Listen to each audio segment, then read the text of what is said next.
One for questions for Coach.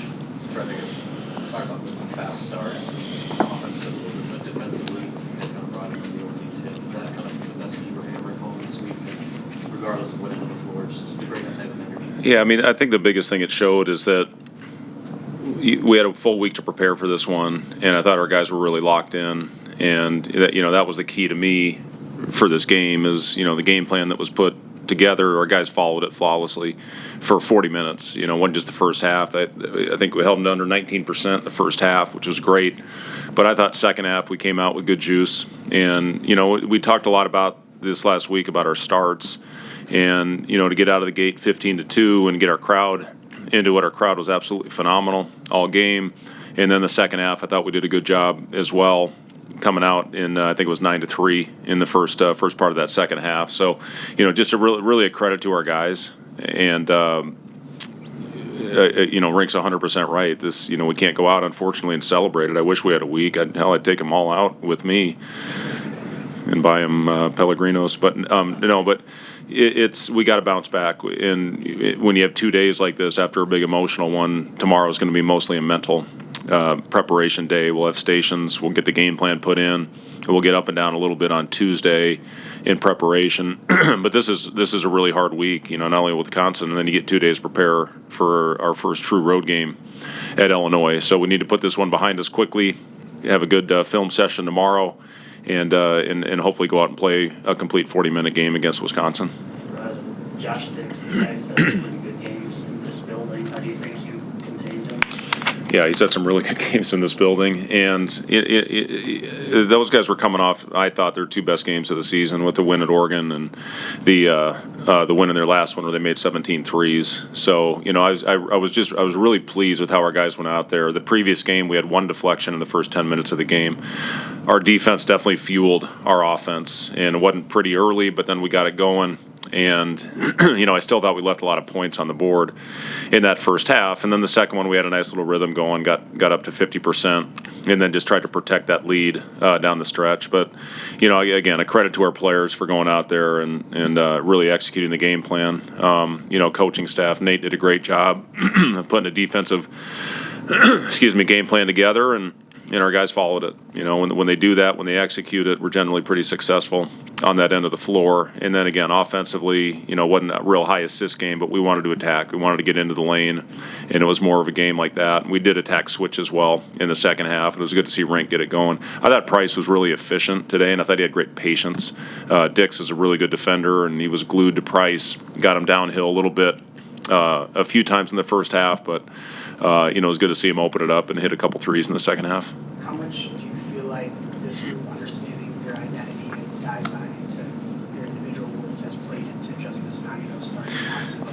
Yeah, it's been good, and one of the ways they took away our paint tonight is they sat off a couple of our guys, and I promise you guys, Berke's going to hit some shots. He's shooting it too well in practice. He's putting a lot of extra work into it. I thought the one in front of the bench was perfect. I thought it was a great stroke. I thought it went down, and unfortunately it just rimmed and went in and out. And when he starts making shots, that's going to open up a lot for our team. And Berke, even though he didn't shoot it great, he goes out and has 13 rebounds, and I thought was terrific on the defensive end. So it was good to see Sam, when they were going under him, step up and knock down a couple big shots after he missed one in the first half and missed a layup as well, and to see him continue to attack. And again, everybody that stepped on the floor made a contribution, and that's what it's all about.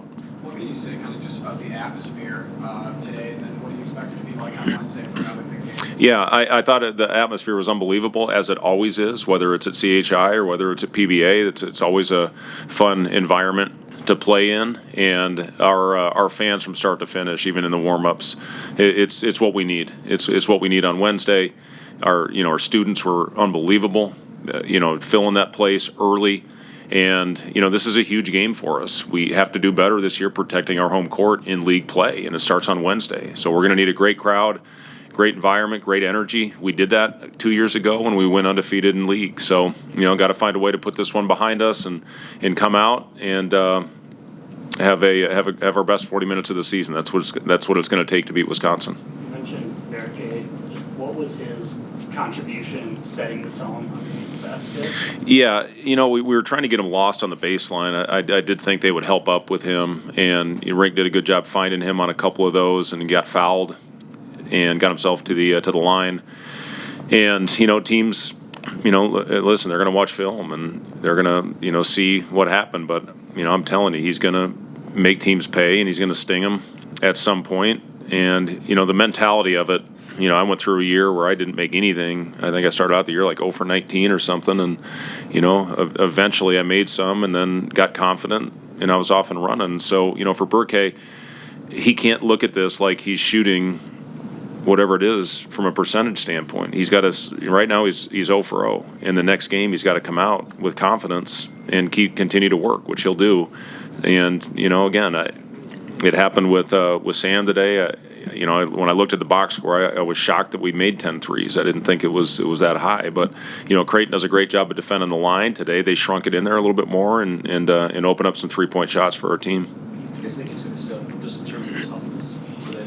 I did, yeah. That's what we talked about. Whoever the tougher team was going to win this game, and I'll have to go back and look at it to see if that rang true. But I did think our guys went out there and played with tremendous energy and toughness for the entire 40 minutes. We've shown stretches, we've shown flashes, but tonight I really thought we were on point with our defensive intensity for the entire 40-minute game. Jamarques plus 29 in his 27 minutes. How has he grown as you head into Big Ten play in his role?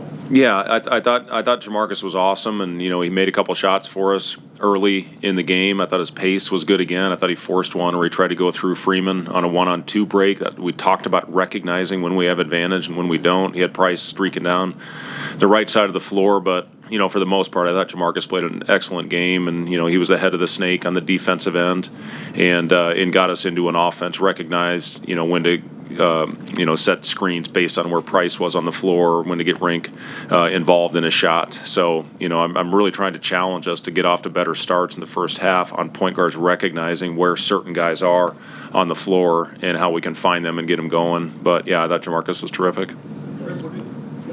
What is the key to slow down an offense that had played as well as Creighton's over the past couple of games? Well, just energy, deflections. We talked about. You hear a lot about contesting shots. We wanted to contest every pass, and that's a big part of our defense. And again, that's where we get deflections. And you can tell when you look at the end of the game, when we go back and chart our deflections, what kind of activity level we had on the defensive end. And tonight, I'm confident we're going to go back and look at it and see that we deflected a lot of balls. Cale was the one guy in the last game. He had 13 deflections on his own. This one I'll be interested to go back and see who got it. But I thought 1 through 5, whoever was on the floor, I thought we had great activity with our hands. Does tonight do anything just validating those wins in Kansas City and Sioux Falls just building on that non-confidence tournament resume? Yeah, it's important. We knew this was an important game for us. It doesn't matter anymore. We got to move on and focus on Wisconsin now. This one's over. We're going to put it behind us quickly. I've been pleased with how our group has come out and prepared, and we're going to have 2 great days of prep to give ourselves a chance to play against Wisconsin on Wednesday night. Anything else for Josh? Seamus's phone's going nuts.